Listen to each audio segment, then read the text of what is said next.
I'm wondering what you make of what we just heard from the president.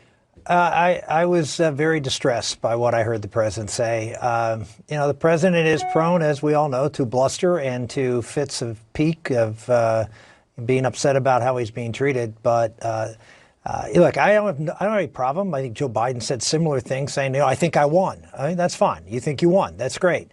But the idea of saying that using the word fraud, that there's fraud being committed by people counting votes, I think is wrong. I understand he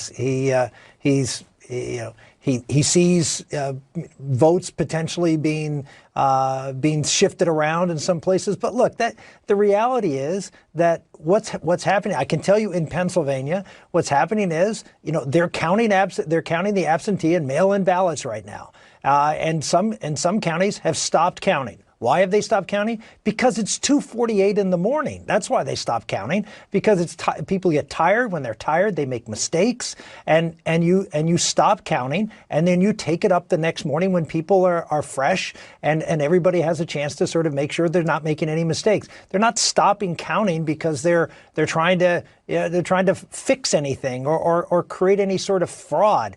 There's plenty of people there, as poll watchers and others who are watching the counting. I know in the city of Philadelphia, for example, I think there's actually cameras on the people who are actually doing the counting. So look, I understand the president's frustration because some of the states weren't called as early as he'd like. But at the same time, he complained about one of the states being called earlier, like Arizona. So I understand the president feels like it's a grievance against him, and somehow or another this is another example of the media not treating him fairly. I would just say I could not disagree more in this case. I think.